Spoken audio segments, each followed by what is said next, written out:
Aladdin, Abu's Adventure. Magic carpet swooped through the Agrabah marketplace.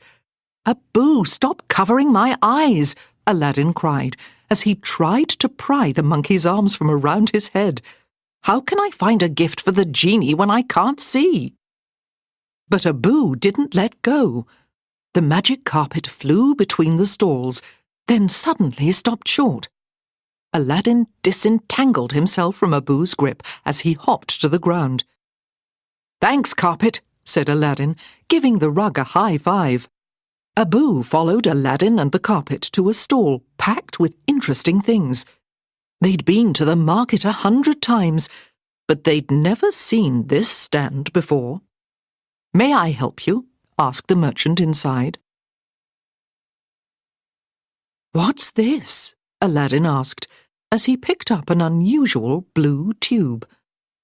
"Hold it up to the light and look in, and you will see the changing colours of the rainbow," the merchant replied. Meanwhile, Abu climbed up the side of the stall. He wrapped his tail around a pole and dangled over Aladdin's head. Then he grabbed Aladdin's hat and put it on his own head. "Give that back!" Aladdin yelled. "What a clever monkey," said the merchant. "Sometimes he's a little too clever," Aladdin replied. "Perhaps I could buy him," said the merchant, "for my troupe of travelling acrobats." "Abu may be trouble," said Aladdin, "but he's not for sale." Although the merchant had wonderful things, nothing was right for Genie, so Aladdin moved on. He searched stand after stand, and finally held up a big yellow robe. "What about this, Abu?" he said. But where was Abu? "Abu!" Aladdin called. "Oh no," he said to himself. "Abu's angry because I yelled at him. Now he's run away. Abu, where are you?" he shouted. But there was no answer. Abu had disappeared. A few days later, the genie appeared in the Sultan's palace. Right away, he noticed Aladdin's expression. "Hey, Al," he said. "Why the long face?" Aladdin sighed. "I yelled at Abu, and he ran away." "Ran away?" The genie scratched his head. "That's funny, because I went to see this troupe of acrobats, and they had a monkey that looked just like Abu." Aladdin frowned. Then he remembered the mysterious merchant in the stall. "Genie!" exclaimed Aladdin.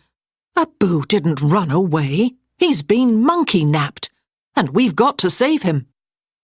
At that very moment, Abu was looking in the merchant's yellow eyes. He had caught Abu when Aladdin wasn't looking and shoved him in a sack. "It's showtime," said the merchant. Abu answered by sticking his tongue out. The merchant frowned. "You'll do it, or there will be no dinner for you tonight." Abu sighed. He knew he had to escape. But how?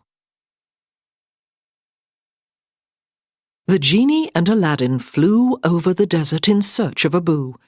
They had heard that the travelling acrobats had moved on, but nobody knew where. "There!"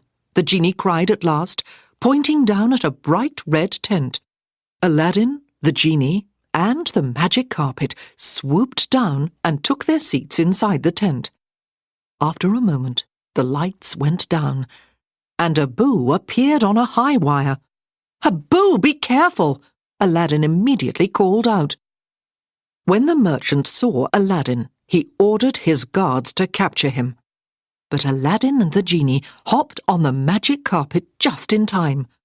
While the audience watched, they zoomed toward Abu.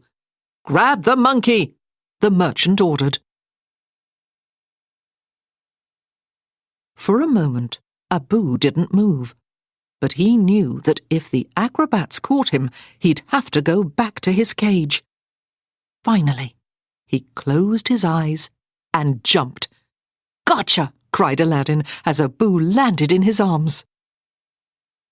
Aladdin had forgotten that he was in a crowd, but Abu knew just what to do. He stuck out his tongue at the furious merchant. Then he waved goodbye and off he flew with his friends. Free at last! Aladdin, Abu's Adventure.